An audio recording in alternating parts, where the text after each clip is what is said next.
Hello class.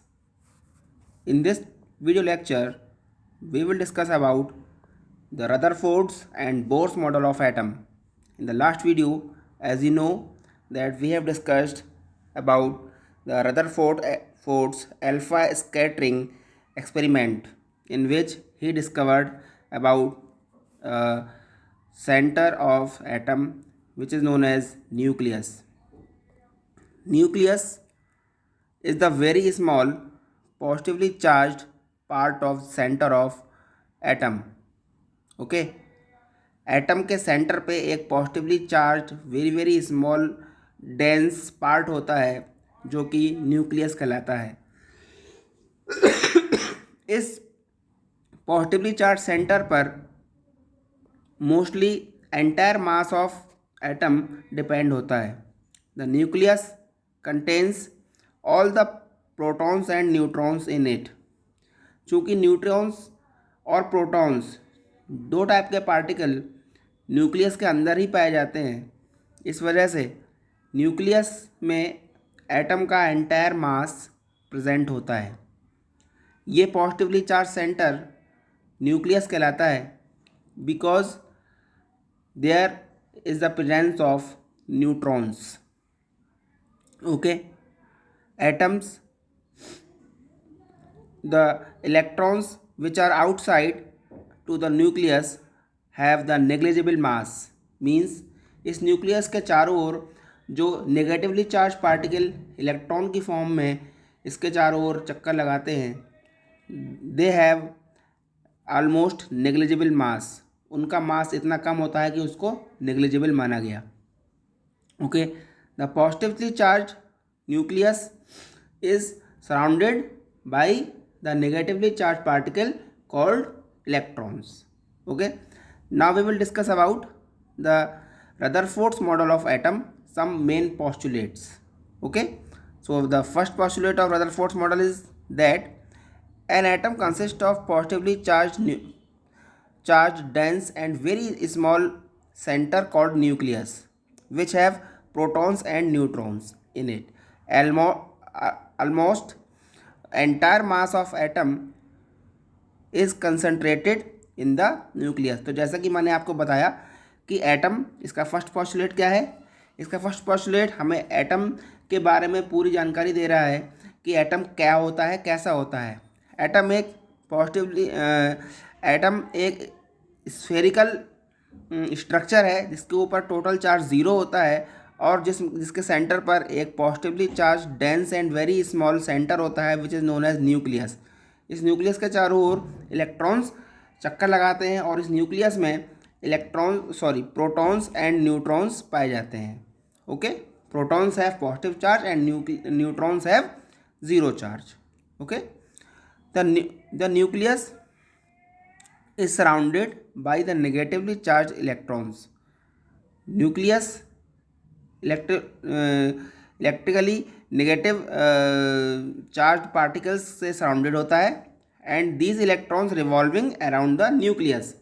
ये electrons nucleus के चारों ओर चक्कर लगाते रहते हैं और इनकी जो जिस पाथ में ये चक्कर लगाते हैं ये वो पाथ ऑर्बिट कहलाता है.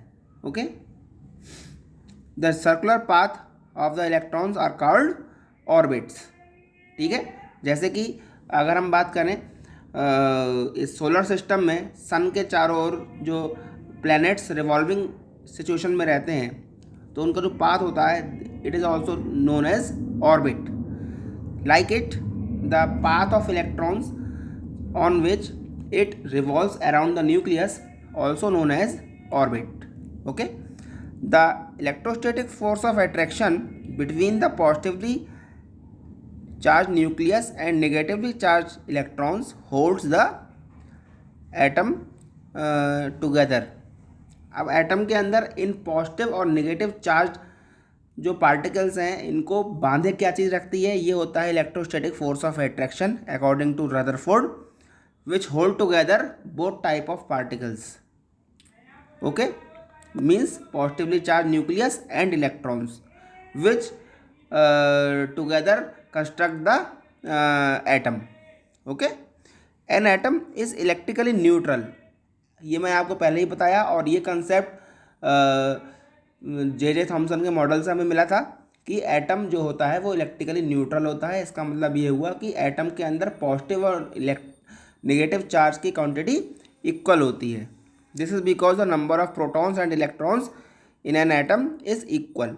Okay, most of the atom is empty in space, मतलब एटम के अंदर मोस्ट ऑफ द स्पेस कैसा होता है, एम्प्टी होता है, और ये आपने इस अल्फा स्कैटरिंग एक्सपेरिमेंट के थ्रू समझा था।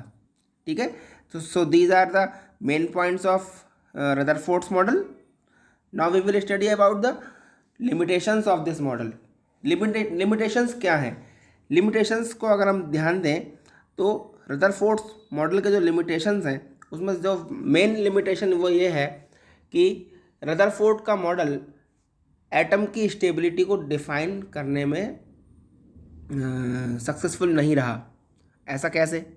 ऐसा इस तरीके से हम समझ सकते हैं कि जिस समय रदरफोर्ड का मॉडल लॉन्च हुआ था, at that time Maxwell's theory of physics launch हुई थी, जिसके according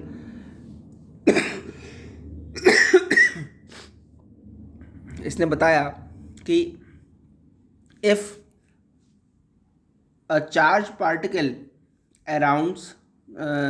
revolves around the center of a oppositely charged particle, then it will lose its energy continuously, which results the shortening of path, due to which after some time both the charge should combine together, and which should result the damage of the atom. इसके according क्या है कि अगर दो positively charged particle दो oppositely charge particle जिसमें एक particle दूसरे पार्टिकल के चारों ओर चक्कर लगा रहा हो, तो क्या होना चाहिए? अकॉर्डिंग टू दिस थ्योरी ये पार्टिकल कंटिन्यूसली अपनी एनर्जी को लूज़ करेगा, और एनर्जी लूज होने से क्या होगा, उसका पाथ जो होगा वो सेंटर के चारों ओर छोटा होता चला जाएगा, और एट लास्ट क्या होना चाहिए कि वो अपोजिटली चार्ज पार्टिकल दूसरे सेंटर में गिर जाना चाहिए, जिससे कि डैमेज ऑफ एटम हो जाएगा। बट ऐसा कभी भी नहीं हो पाता है। इसका मतलब ये हुआ कि यहाँ पर according to Maxwell's theory of physics atom को डैमेज हो जाना चाहिए, बट ऐसा होता नहीं है। ठीक है, ये देखिए इस थ्योरी में लिखा हुआ भी है कि we have studied that electrons are drawn closer to the nucleus as the force of attraction which is acting towards the nucleus balanced by the centrifugal force acting away from the nucleus. अब according to Rutherford हम जानते हैं कि जो electrons और nucleus हैं वो centrifugal force के थ्रू आपस में एक दूसरे से बंधे होते हैं, जिसकी वजह से इलेक्ट्रॉन्स न्यूक्लियस के चारों ओर चक्कर लगाते रहते हैं और वो अपना पाथ छोड़ते नहीं हैं। लेकिन this was the option of Rutherford. ये किसने बोला था? रदरफोर्ड ने बोला था। But this was challenged by the Maxwell's on the basis of radiation theory, जिसको हम मैक्सवेल्स थ्योरी ऑफ फिजिक्स भी बोलते हैं। According to this, charged particle moving in the circular orbits which with fast speed emit energy, मतलब charge particle अगर किसी circular orbit में किसी सेंटर के चारों ओर चक्कर लगा रहे हैं तो वो कंटिन्यूसली अपनी एनर्जी को लूज़ करेंगे in the form of radiations की फॉर्म में अपनी एनर्जी को वो लूज़ करेंगे। Since electrons are also fast moving charge particle, अब जैसे कि आपको बताया गया है रदरफोर्ड्स के मॉडल में कि इलेक्ट्रॉन्स जो हैं न्यूक्लियस के चारों ओर वेरी फास्ट स्पीड में जो है चक्कर लगाते रहते हैं, रिवॉल्विंग करते रहते हैं। They must lose their energy continuously in the form of radiation. इसका मतलब ये हुआ कि इलेक्ट्रॉन्स जो चक्कर लगा रहा है न्यूक्लियस के चारों ओर, इसको भी अपनी एनर्जी लूज करनी चाहिए। With reduced energy they must be drawn closer to the nucleus, अब चूंकि उनकी एनर्जी कम हो रही है, इसका मतलब positive charge nucleus negative charge particles को अपनी तरफ खींचने लगेगा, जिसके जिसके जिसके कारण क्या होना चाहिए कि धीरे धीरे जो पाथ है इलेक्ट्रॉन्स का रिवॉल्विंग, ये छोटा होता चला जाएगा और at the last moment it should fall in the nucleus which will result the damage of atom. लेकिन चूंकि आपको पता है कि conservation law of conservation of mass के अकॉर्डिंग ना तो मास को हम डिस्ट्रॉय कर सकते हैं और ना ही इसको क्रिएट कर सकते हैं। जितना मास इस नेचर के बिगिनिंग में था उतना ही मास नेचर के एंडिंग पर भी होगा। इसका मतलब ये हुआ कि एटम कभी भी डैमेज नहीं हो सकता और ऐसा होता भी नहीं है। तो फिर एटम कैसे स्टेबल रहता है, इस चीज़ को रदरफोर्ड का मॉडल बताने में अनसक्सेसफुल रहा। तो अब मेन लिमिटेशंस को जब हमें एग्ज़ाम में लिखना होगा तो हमें ये पूरी थ्योरी नहीं लिखनी है। We have to write only 2 points that Rutherford's model of atom could not explain the stability of atom. Okay? And the second point, Rutherford model of atom could not explain as how the electrons are distributed in extra nuclear portion of atom. These are the two main limitations of Rutherford's model of atom. If the limitations of Rutherford model of atom are asked in your exam, then you have to write only these 2 points. Okay? Now, to overcome the limitations of Rutherford's model, a new model was proposed by scientist Niels Bohr, which is known as Bohr's model of atom. It is very important model of atom according to which कि सबसे पहला इसका point ये था कि in extra nuclear portion of atom the electrons revolve in well defined circular path known as orbits. ये इसका सबसे मेन पॉइंट था, इसको आप ध्यान से देखेंगे। इसमें बोर्स ने ये बताया हुआ है कि जो इलेक्ट्रॉन्स होते हैं ये न्यूक्लियस के चारों ओर वेल डिफाइंड पाथ में चक्कर लगाते हैं, जिनको हम सीरीज़ में के, एल, एम एंड एन के थ्रू रिप्रेजेंट करते हैं। ठीक है, पहला पाथ के, दूसरा पाथ एल, तीसरा एम और चौथा N. These are also known as energy levels. Okay, तो द नेक्स्ट पॉइंट क्या है? The circular orbits are also known as the energy levels और एनर्जी शेल्स। ये जो सर्कुलर ऑर्बिट्स मैंने आपको बताए, ये इनको हम एनर्जी शेल्स भी बोलते हैं। ठीक है, जिनको हम English alphabets K, L, M, N, O, P and Q से रिप्रेजेंट करते हैं। और इनको हमने सीरीज़ में नंबर भी दे रखे हैं, that K equal to 1, L equal to 2, M equal to 3, O equal to 4 and so on. इनकी जो एनर्जी होती है इन शेल्स की, ये इंक्रीजिंग ऑर्डर में अगर हम देखें तो K will have smaller energy than L and L will have smaller energy than N and N will have smaller energy than O. Okay, the next point, while revolving in an orbit, electron is not in the position to either lose or gain the energy. Means अब आपने Rutherford के model में ये पढ़ा था कि electrons continuously अपनी energy lose करता रहता है जब वो रिवॉल्विंग स्टेट में होता है न्यूक्लियस के चारों तरफ। लेकिन according to this model of Bohr given by Niels Bohr, electrons जब न्यूक्लियस के चारों ओर चक्कर लगाते हैं तो वो कोई भी एनर्जी ना तो गेन करते हैं और ना ही लूज करते हैं। ठीक है, in other words the energy remains stationary. Therefore the energy states of the electrons are also as energy stationary states। इसका मतलब यह हुआ कि इलेक्ट्रॉन्स को अगर किसी पाथ में रहना है तो उसको इतनी एनर्जी ऑक्यूपाई करनी पड़ेगी, देन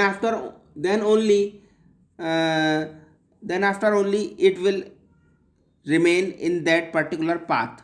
जैसे कि अगर इलेक्ट्रॉन्स को के शेल में रहना है तो उसके पास उतनी पर्टिकुलर एनर्जी होनी चाहिए। अगर इसको एल शेल एक्वायर करना है तो एल शेल के लिए उसके पास उतनी एनर्जी होनी चाहिए, तभी वो उस शेल में रह पाएगा, अदरवाइज नहीं रह पाएगा। ओके, जैसे कि अगर आप किसी क्लास में अगर पढ़ना चाहते हैं तो आपको पिछली क्लास का पासिंग सर्टिफिकेट आपके पास होना ही चाहिए। That is a required knowledge that you should have. इसी तरीके से अगर इलेक्ट्रॉन्स को इन पाथ में से किसी में भी रहना है तो उसके पास उस पाथ के अकॉर्डिंग एनर्जी होना ही चाहिए, तब वो उसमें रहेगा। अगर एनर्जी नहीं होगी तो वो उसको लूज करके नीचे वाले पाथ में चला जाता है। इसको हम आगे की क्लासेस में पढ़ेंगे, ठीक है। उसके बाद आता है डिस्कवरी ऑफ न्यूट्रॉन कैसे हुआ, ठीक है। डिस्कवरी ऑफ न्यूट्रॉन में आपको ये पूरे कोई थ्योरी नोट नहीं करनी है, ये मैंने केवल आपको समझाने के लिए एक पैराग्राफ इसमें ले लिया है कि डिस्कवरी ऑफ न्यूट्रॉन हुई कैसे। डिस्कवरी ऑफ न्यूट्रॉन में क्या हुआ था कि after discovery of protons and electrons it was notice that all the mass of atom can not be accounted on the basis of only the protons and electron present in it. जब electrons और protons का discovery हो गया तब ये देखा गया कि इलेक्ट्रॉन्स और प्रोटॉन्स के मास को सम करने पर उसका टोटल मास एटम के टोटल मास के इक्वल नहीं बैठ रहा था। तब ये माना गया कि there may be existence of an other type of particle in the atom which was further discovered by James Chadwick in 1932। This particle was known as neutrons. The neutrons are neutral particle found in the nucleus of the atom. Neutrons क्या होते हैं? Neutral particle होते हैं जो कि कहाँ पाए जाते हैं? न्यूक्लियस में पाए जाते हैं, ठीक है। तो एटम के मास को इक्वल करने के लिए एक और पार्टिकल की ज़रूरत पड़ी जिसको बाद में डिस्कवर किया गया, ठीक है। और वो पार्टिकल क्या कहलाया? वो पार्टिकल न्यूक्लियस कहलाया, ठीक है।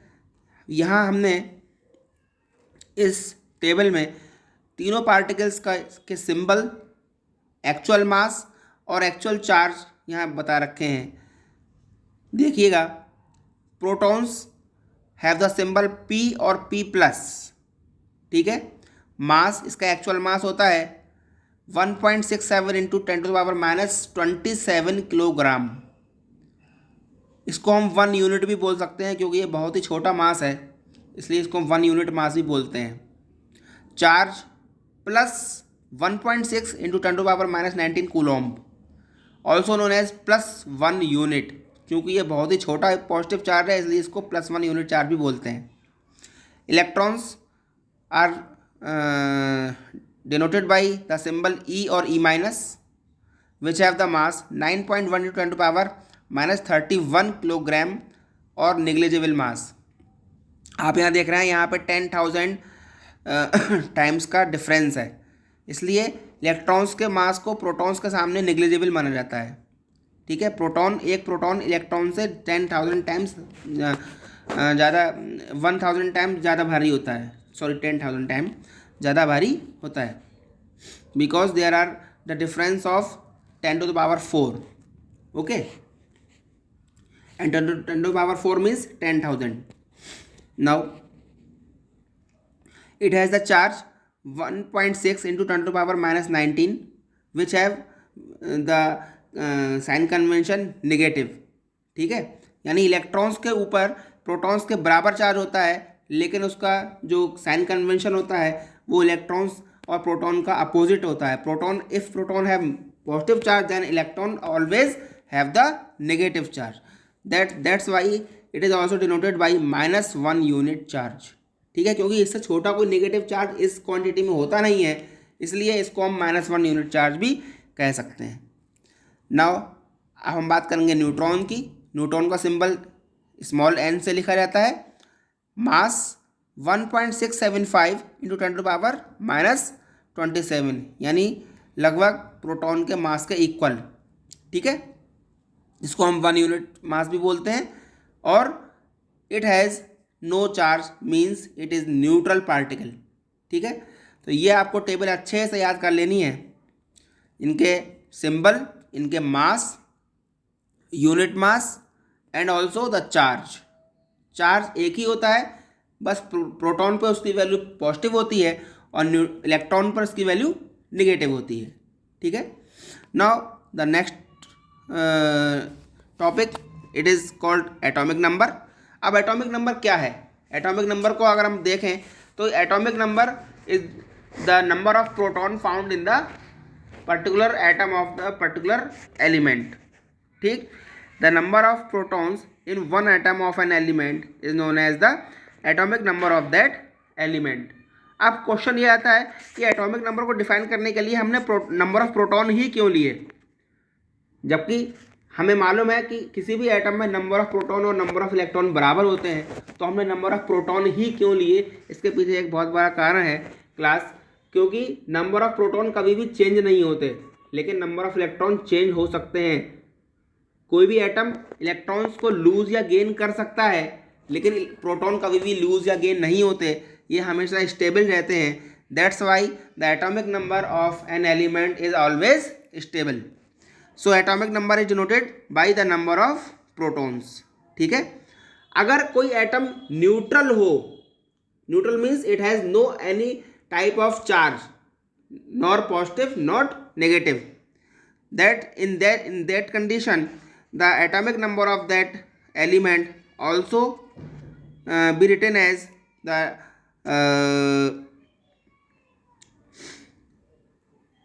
also be written as the number of electrons of the neutral atom।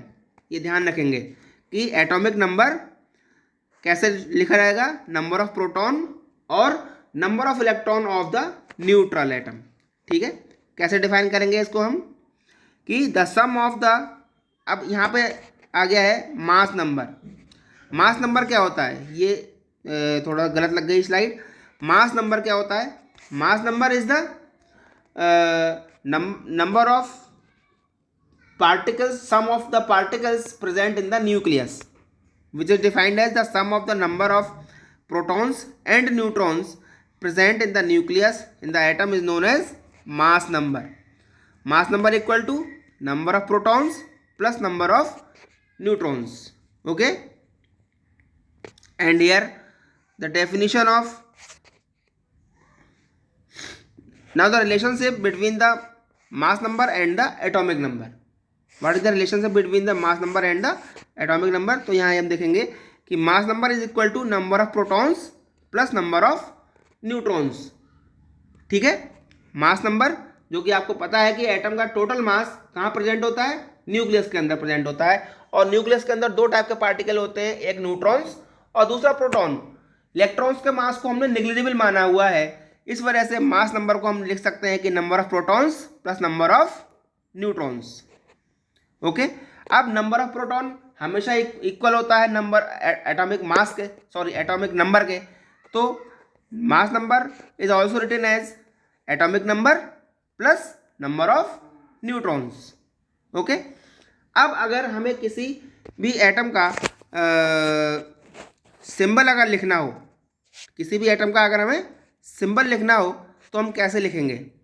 तो ये सपोज कीजिए it is the symbol of an atom X, तो इसमें ऊपर की तरफ जो नंबर लिखा हुआ होता है इसको हम A से रिप्रेजेंट करते हैं, it is known as mass number, और जो नीचे की तरफ जो नंबर लिखा हुआ होता है it is known as atomic number called Z, okay, atomic number called Z। तो आज हमने क्या क्या डिस्कस किया? आज हमने डिस्कस किया आपसे रदरफोर्ड मॉडल ऑफ एटम, उसके limitations, Bohr's model of atom, उसके main postulates, atomic number and atomic mass, ठीक है। इन डेफिनेशंस को आप अच्छे से याद करेंगे, और in the next video I will take the revision of the topics which were visual thought जो आपको बाद में पढ़ाए गए हैं, क्योंकि आपका T4 का टेस्ट अब आने ही वाला है, तो इसके लिए हम यहीं तक का सिलेबस आपको हम आपके कोर्स में दे रहे हैं। ठीक है, तो इस सिलेबस को आप अच्छे से तैयार करेंगे और in the next video we will take the revision of this chapter. Thank you.